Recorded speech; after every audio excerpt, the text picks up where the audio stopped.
La TVT au cœur de l'information.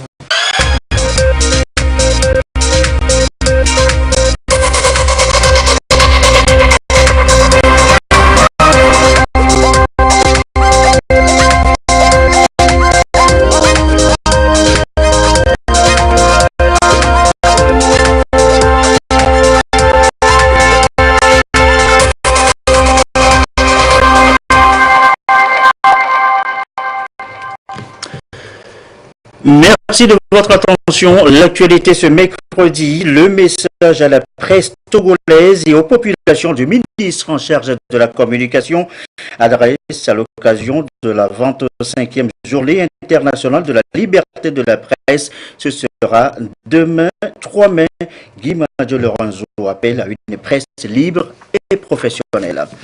Également dans cette édition, nous reviendrons sur la célébration hier de la fête du 1er mai, la fête des travailleurs, agents et employés ensemble dans la réjouissance. Nous ferons ce soir encore le tour de certains ministères et sociétés.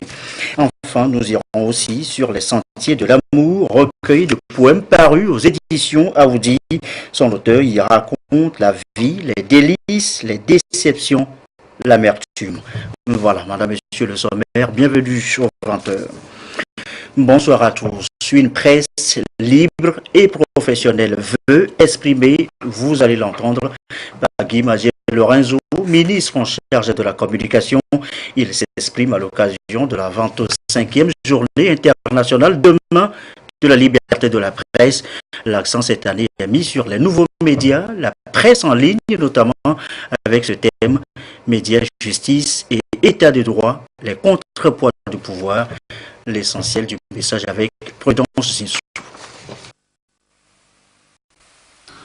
Près de 3 décennies après l'adoption de la déclaration de Windhoek sur le pluralisme et l'indépendance des médias et 25 ans après la proclamation de la Journée mondiale de la liberté de la presse par les Nations Unies, le Togo maintient le cap de la mise en œuvre de ces règles et principes démocratiques et des libertés qui en découlent, mais devra relever certains défis liés aux nouveaux médias.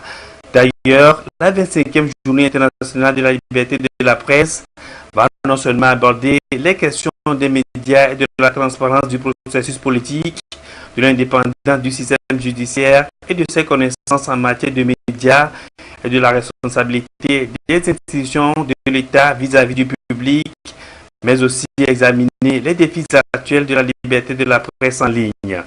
L'appel lancé par les Nations Unies à tous les pays pour la circonstance à faire davantage que la liberté de la presse soit respectée et les journalistes protégés cadrent si bien avec la dynamique amorcée par le Togo en la matière.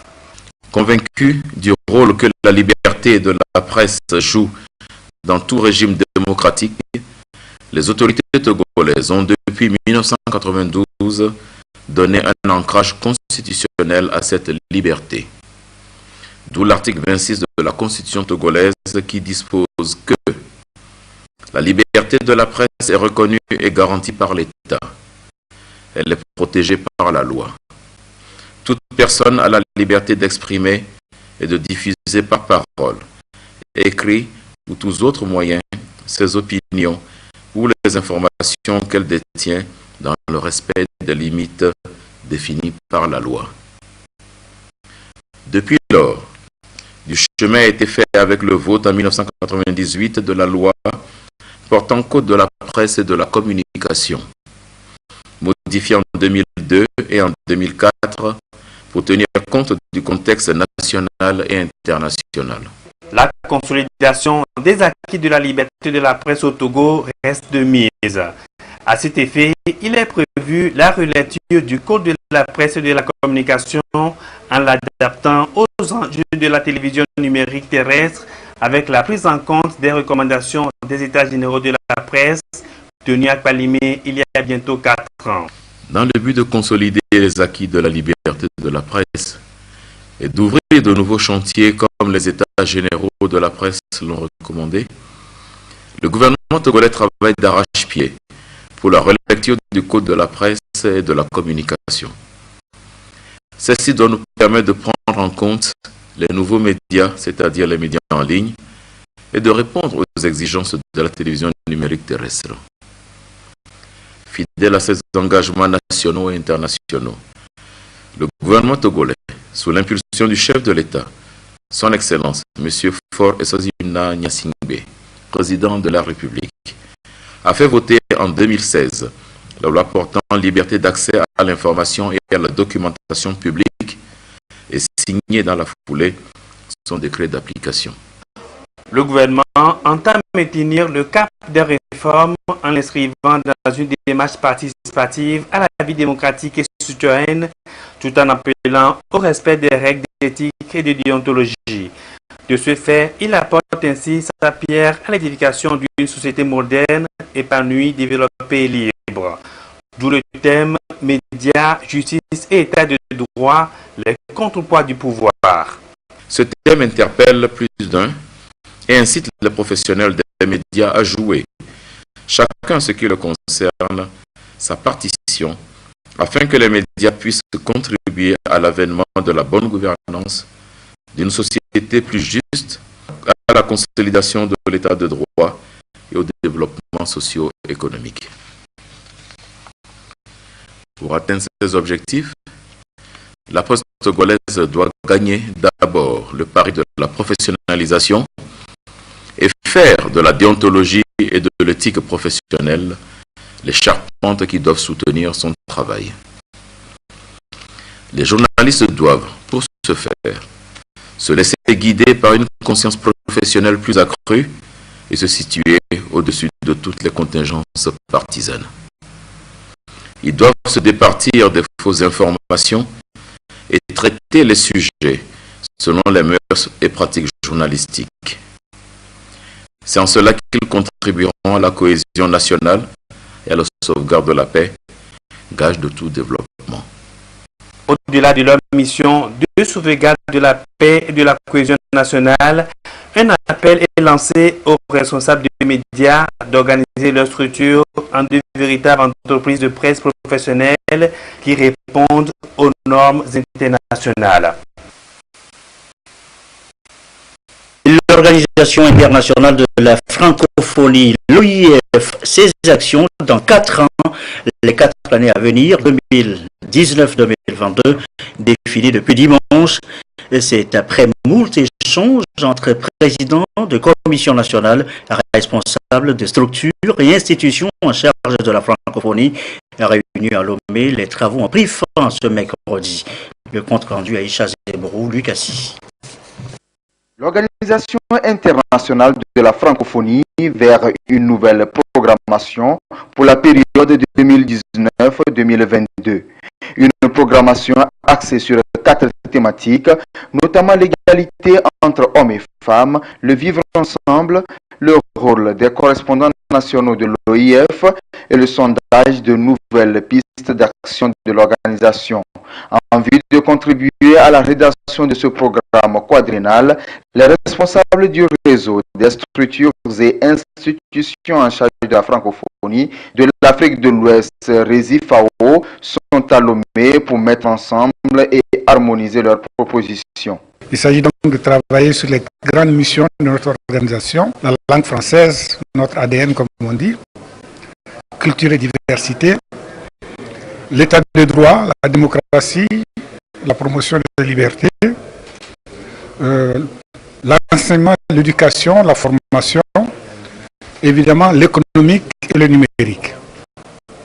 Et ces consultations ont eu lieu à la base et toutes ces régions viennent ici se retrouver à Lomé pour échanger sur leurs priorités, coordonnées et harmonisées. Ça, c'est un premier objectif. Le deuxième, c'est aussi autour de ces réseaux qui ont été constitués, de célébrer ici le 10e anniversaire du RESIFAO. Et le troisième, c'est de se dire, nous devons réfléchir aussi sur le futur de notre organisation. La 7e réunion du RESIFAO, qui a pris fin ce jour, a balisé la voie à l'ouverture de celle des présidents du réseau des structures et institutions en charge de la francophonie des 7 zones géographiques de l'OIF. Les travaux de cette rencontre permettront à ces présidents de faire la synthèse des contributions des correspondants nationaux à la nouvelle programmation quadriennale de l'OIF. Et dans ce sens, les priorités des différentes régions de l'OIF seront prises en compte. L'administrateur de l'institution a salué les actions du Togo en faveur de la promotion de la vision de la francophonie. Des actions qui seront récompensées par le renouvellement de l'accord de siège entre l'OIF et le Togo. La question du foncier au Togo maintenant, un véritable casse-tête, vous le savez, ça reste donc une préoccupation et pour les citoyens et pour l'État qui d'ailleurs multiplie les actions pour une réforme du secteur. Une stratégie nationale d'engagement est définie et présentée actuellement au plan national, l'étape des savanes avec Désiré Aloy. En 2015, de International Land Coalition, qui depuis 2012 collabore avec le Togo dans la formulation et la mise en œuvre de la stratégie nationale d'engagement, a adopté une nouvelle stratégie couvrant la période 2016-2021 que pilote la plateforme Togo, et ceci conformément aux exigences de la coalition. Un deuxième cycle donc en vue d'influencer les programmes et politiques sur le foncier, asseoir une gouvernance foncière locale participative et inclusive orientée vers une gestion durable des ressources naturelles. Une rencontre au niveau régional des savanes pour présenter aux acteurs impliqués dans le foncier la SNE, Stratégie nationale d'engagement, est passée à l'élaboration de son plan d'action régional. Nous attendons des participants deux choses. Un, la mise en place d'une plateforme régionale qui va se rencontrer de temps en temps pour penser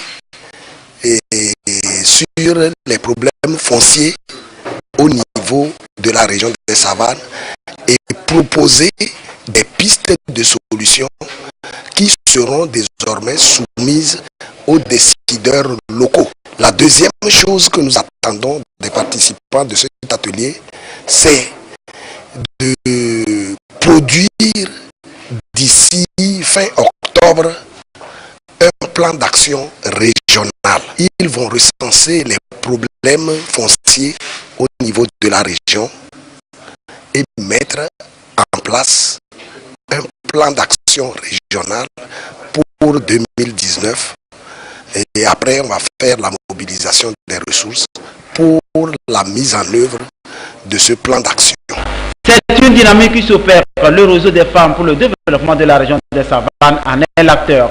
L'enjeu entreprendre des actions de plaidoyer au niveau local, national pour une réforme foncière. Le foncier derrière l'agriculture avec notamment ce projet Fin Zéro évoqué ce soir. Où en est-on exactement dans sa réalisation?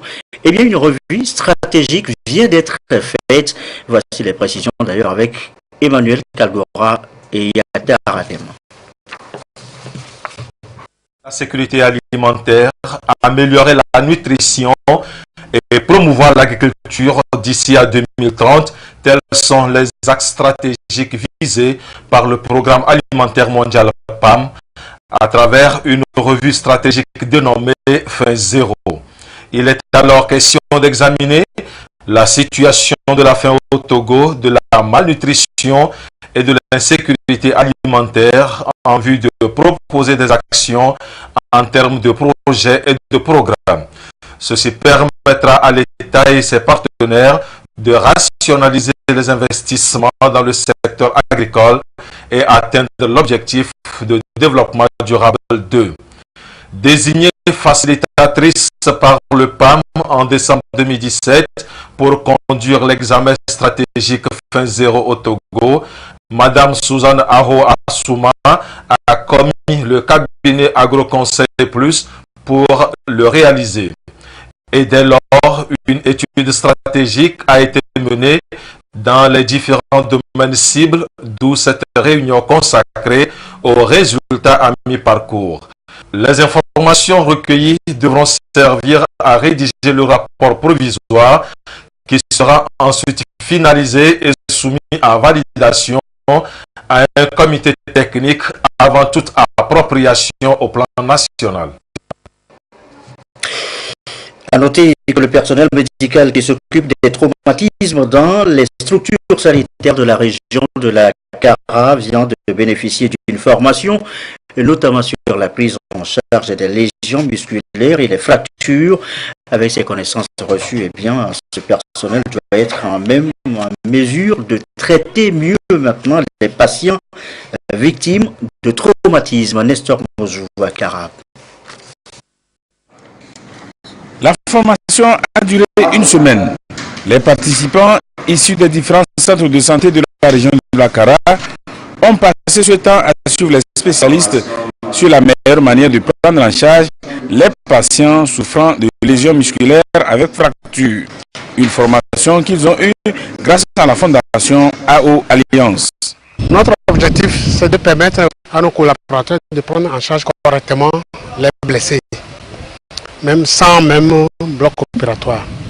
Donc, il a fallu qu'on leur apprenne comment fabriquer les boîtes plâtrées, les appareils plâtrés, les attelles, pour que lorsqu'il y a un traumatisé, qu'on puisse prendre en charge facilement ce traumatisé sans faire recours à un chirurgien. Et après un test, à la fin, on s'est rendu compte que 95% des participants ont bien enregistré tout ce qui leur a été donné.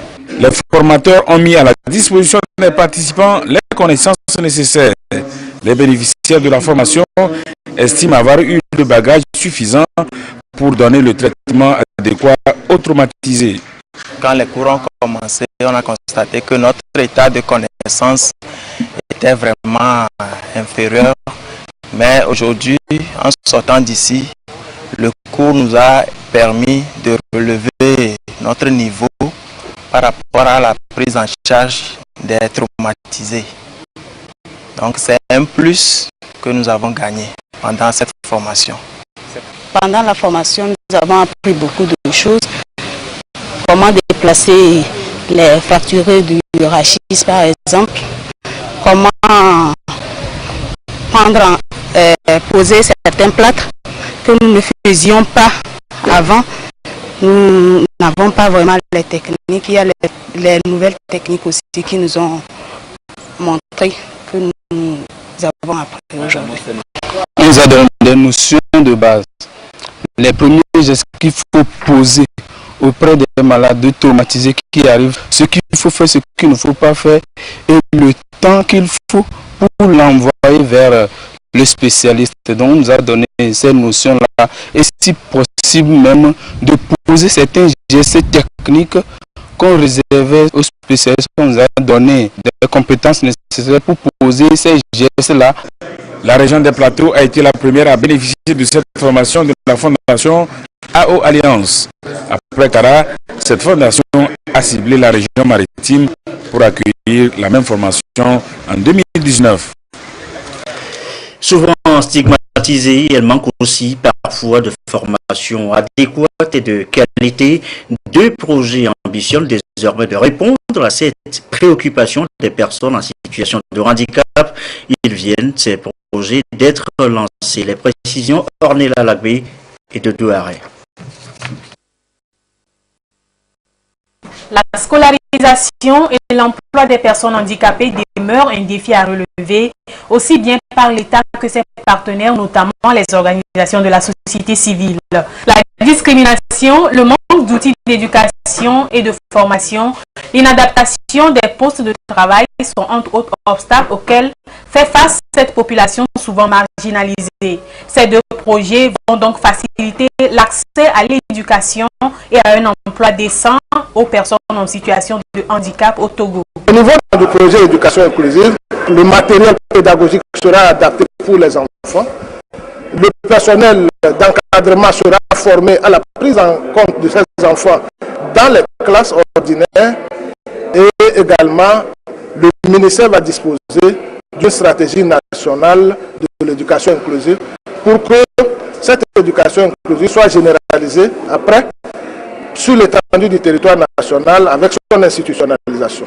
Le projet emploi décent, les acteurs de l'enseignement technique de la formation professionnelle également seront outillés pour que leur offre soit adaptée aux différents types de personnes handicapées, mais également faciliter l'accompagnement de ces personnes dans les entreprises privées et publiques. C'est pour apporter des solutions rationnelles et durables à ces difficultés qui empêchent l'épanouissement et l'autonomisation des personnes handicapées que l'Allemagne finance ces deux projets à près de 400 millions de francs CFA. L'inclusion des personnes handicapées fait partie de leur stratégie. Et CBM avait contribué à l'élaboration de ces stratégies en Allemagne. Et donc, représentant l'organisation sur le terrain au Togo, il est de bon ton que le plan d'action soit traduit dans les faits. L'UNATEF est un des acteurs de la mise en œuvre du projet Emploi décent pour les personnes handicapées au Togo et a comme rôle d'intervenir sur la mobilisation des personnes handicapées, leur accompagnement technique, l'accompagnement aussi des structures de façon à leur permettre de mieux connaître les personnes handicapées, la psychologie des personnes handicapées, comment la société voit les personnes handicapées, comment les personnes handicapées elles-mêmes s'insèrent dans la société. Ces projets seront exécutés dans les 5 régions du Togo et vont permettre d'identifier les besoins des personnes handicapées et les secteurs économiques porteurs pour favoriser progressivement l'inclusion sociale, économique et professionnelle de cette couche vulnérable. Et donc maintenant, ce communiqué pour poursuivre à cette édition, communiqué du Haut Commissariat à la réconciliation et au renforcement de l'unité nationale dans le cadre de la mise en œuvre du volet indemnisation du programme de réparation élaboré par la CVJR. Le Haut Commissariat à la réconciliation et au renforcement de l'unité nationale informe les victimes éligibles que le paiement par chèque des indemnisations qui leur sont dues se fera désormais sur présentation de carte nationale d'identité biométrique, de permis de conduire ou de passeport. Aussi, le HCRUN informe-t-il que les cartes d'électeurs ne sont plus admises pour les prochaines séances d'indemnisation qui auront lieu à compter du mois de juillet 2018. Le HCRUN remercie les victimes pour leur compréhension. Mieux faire participer la diaspora africaine au développement du continent, eh bien, c'est l'esprit, le but de la convention signée entre le collectif des jeunes pour le développement et le forum africain de la diaspora, accord signé ce mercredi à Lomé. Les précisions, Samuel Degbé et Kouissala.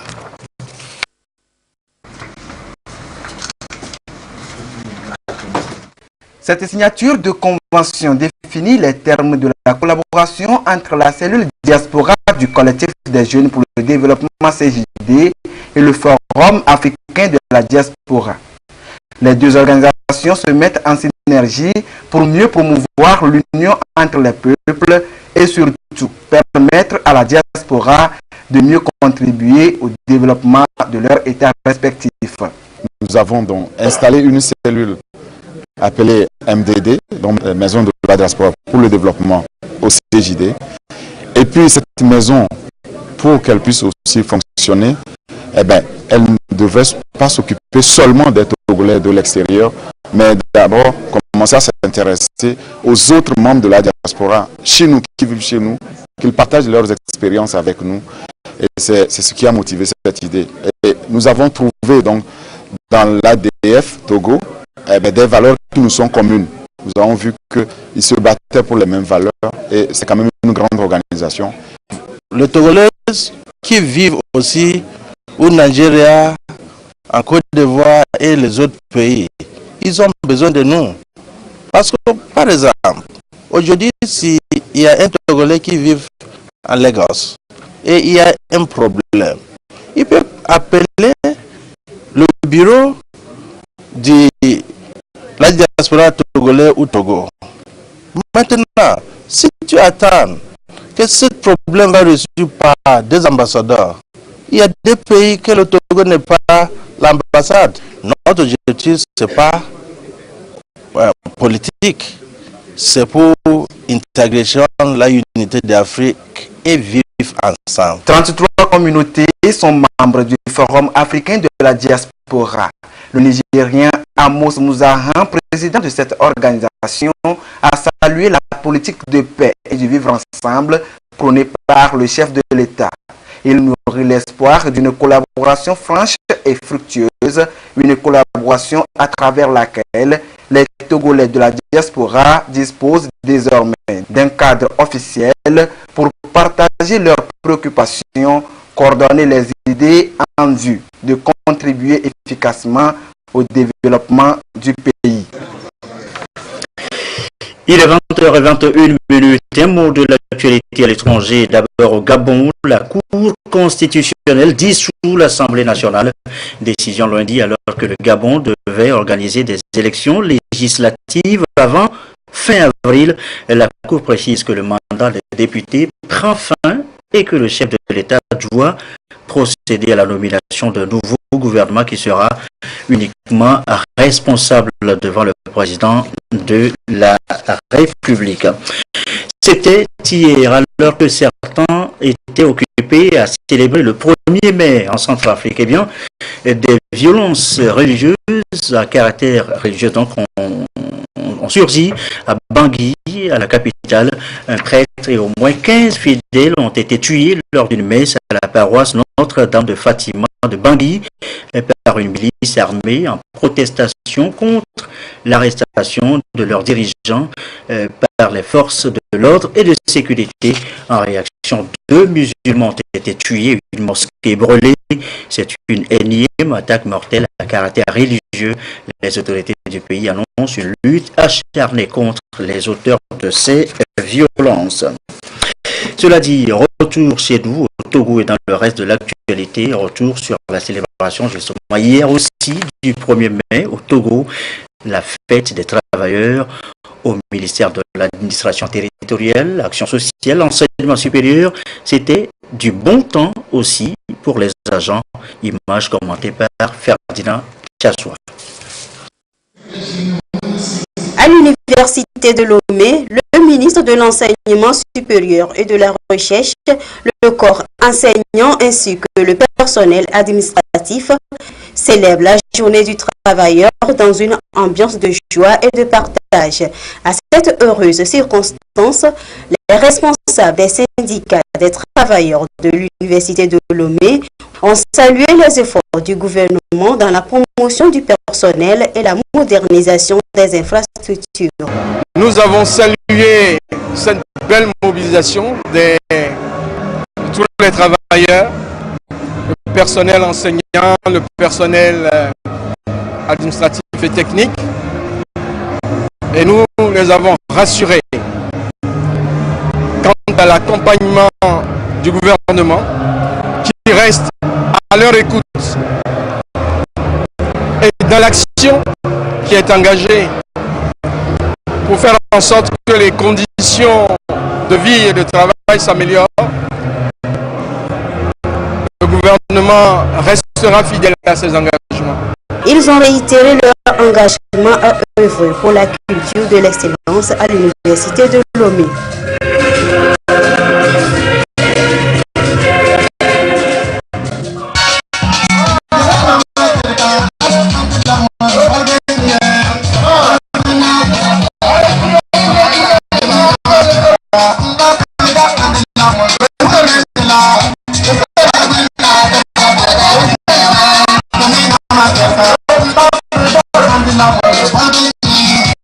La ministre de l'Action sociale et de la promotion de la femme, entourée de son personnel. Un moment de partage, mais aussi de bilan. Nous, en tant que personnel, nous avons profité pour adresser quelques doléances à Madame la ministre, notamment le renforcement des capacités du personnel qu'elle a commencé. Nous l'avons encouragé à continuer. Et un problème aussi qui nous tient à cœur, c'est la pénurie du personnel sur l'étendue du territoire. La ministre a félicité et encouragé son personnel pour son dévouement.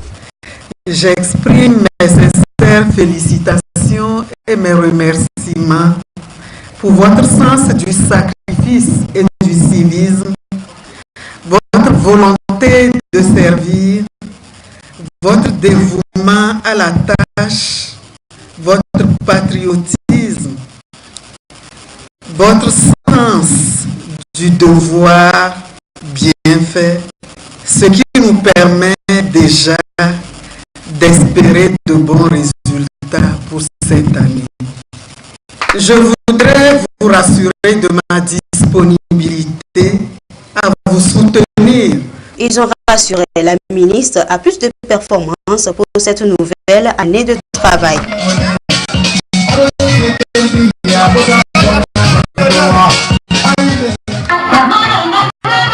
Le ministre Payadoua Boukbessi, entouré de ses collaborateurs, a échangé avec le personnel du ministère de l'administration territoriale, de la décentralisation et des collectivités locales.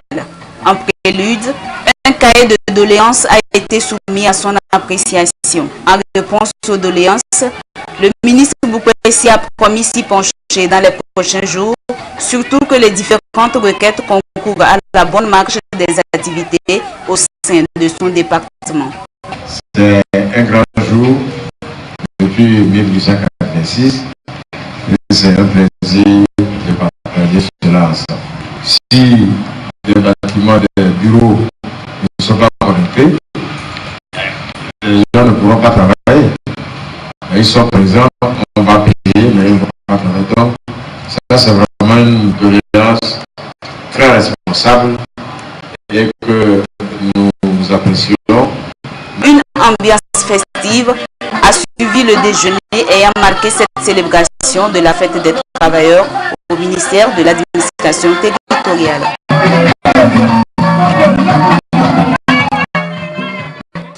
Réjouissance également pour les employés de la SAZOF, Sotopla et au Conseil national du patronat. Ferdinand Jassoua et Medina Salami nous racontent le 1er mai sur place. La fête du travail cette année à la Société d'administration de la zone franche a d'abord été marquée par la signature d'un protocole d'accord tripartite devant déboucher sur un dialogue social. L'association des sociétés de la zone franche ASOZOF, le collectif des syndicats de la zone franche et la SAZOF s'engagent à prôner désormais un dialogue franc afin de prévenir et de gérer d'éventuels conflits sociaux. Ce cadre de dialogue social va connaître de tout, des réflexions, même des échanges sur les litiges de travail. Nous en avons besoin pour garantir une sorte de paix sociale.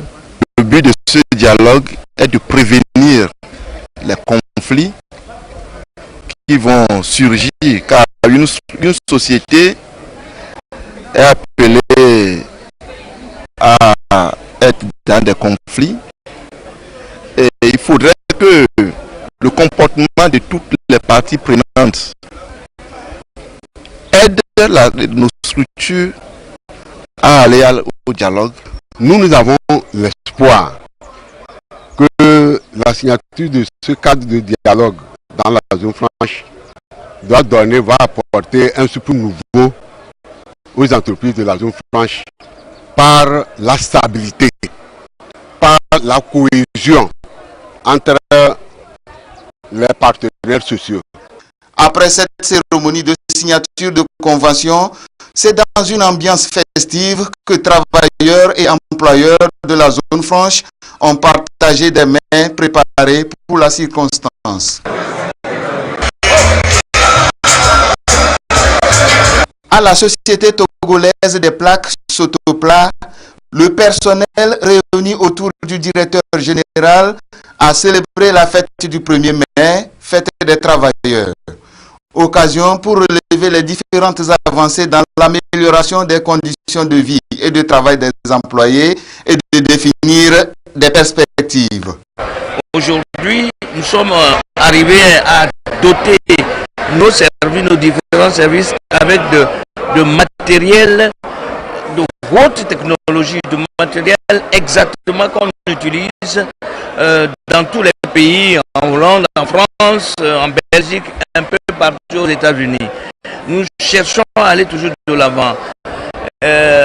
Ils ont demandé, nous allons nous battre pour répondre, n'est-ce pas, à sa juste mesure et donner une réponse réelle, concrète et satisfaisante au personnel. Et le travail, c'est dans la convivialité, dans l'échange, le partage que nous suivons les réformes de l'État. Le directeur général a invité tout le personnel au respect scrupuleux des cahiers de charges dans leurs prestations.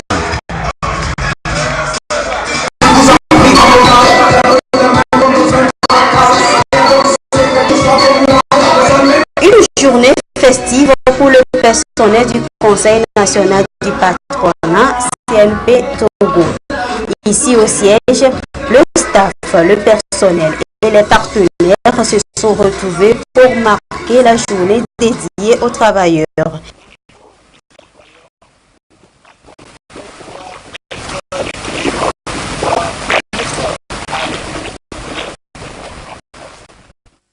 Voilà, un petit souci de son sur ce sujet du patronat, sujet sur lequel nous reviendrons dans nos prochaines éditions.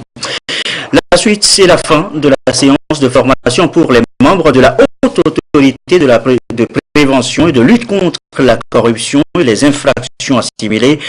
3 semaines de séance sur la passation des marchés publics sanctionnés par une attestation des Koussao. Carmen Madji Akapo pour le compte rendu. Ils sont les membres et le personnel d'appui de la haute autorité de prévention et de lutte contre la corruption et infractions assimilées à Plusia. Ils sont désormais aptes à mieux gérer, contrôler, monter les dossiers pour assurer leur commande et être en mesure de régler les affaires liées au marché public. C'est grâce à 3 sessions de formation qu'ils ont été assurés par l'autorité de régulation des marchés publics ARMP. Cette formation devait nous permettre de conclure les marchés publics en respectant la réglementation en vigueur. Le domaine le plus exposé à la corruption, ce sont les marchés publics. Sur le plan international, il est devenu constant que 10 à 25% des crédits prévus pour les marchés publics sont absorbés par le flot de la corruption. Donc nous devons être en mesure d'étudier les affaires relatives au marché public.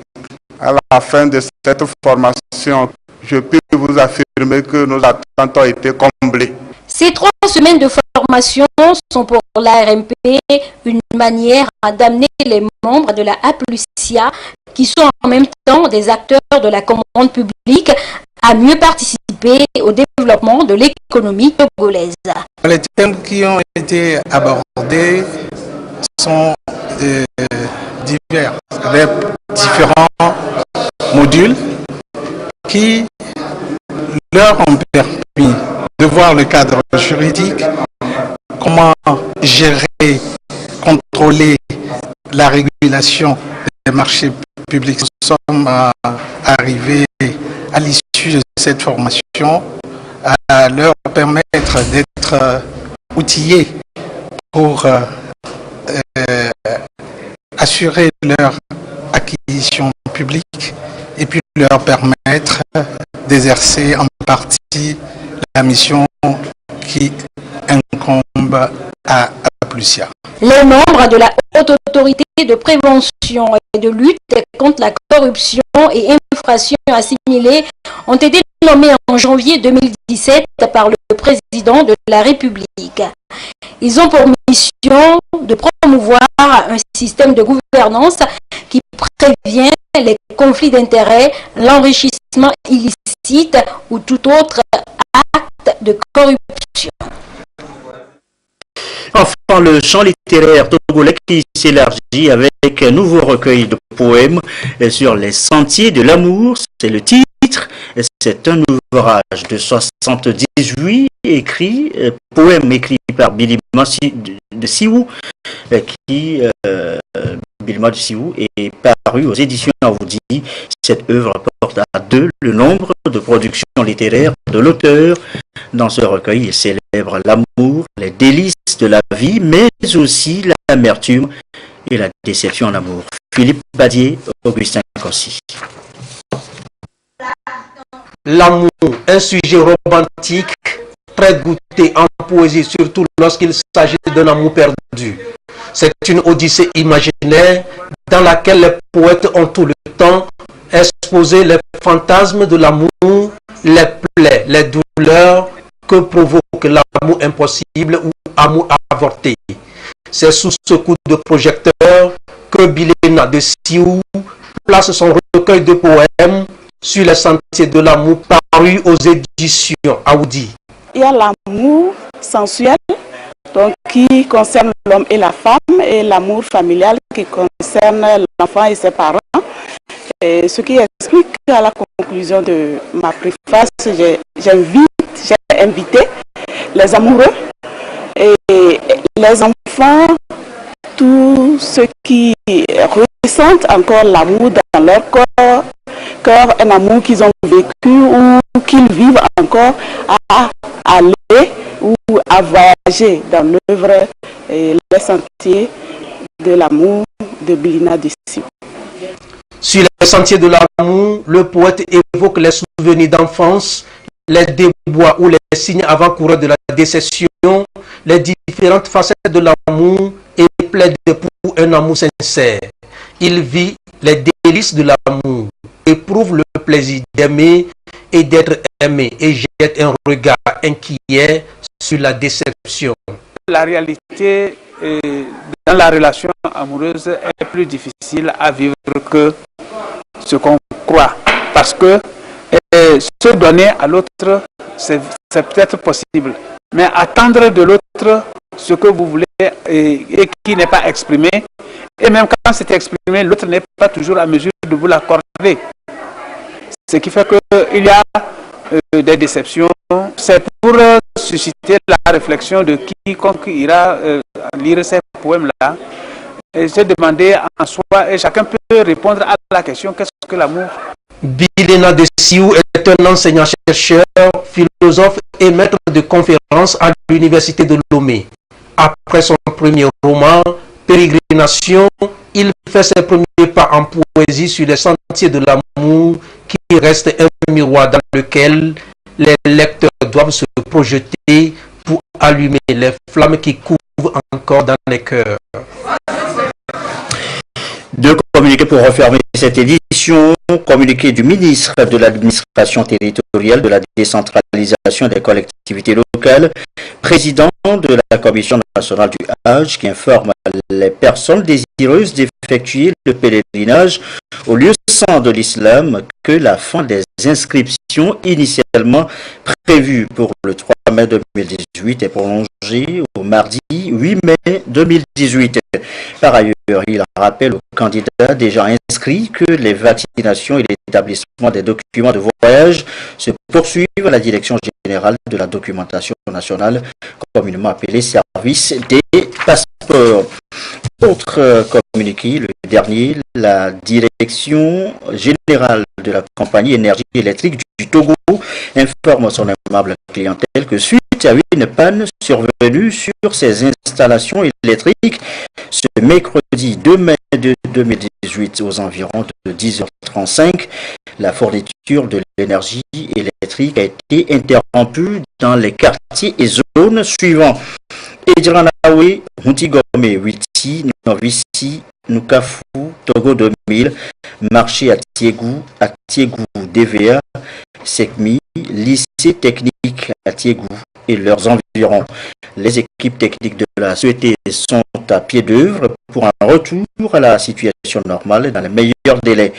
La direction générale présente ses excuses aux clients concernés pour le désagrément et la remercie pour leur bonne compréhension. Merci à vous qui nous suivez ce soir à Sokolé et comme d'habitude, toujours fidèlement, très belle soirée.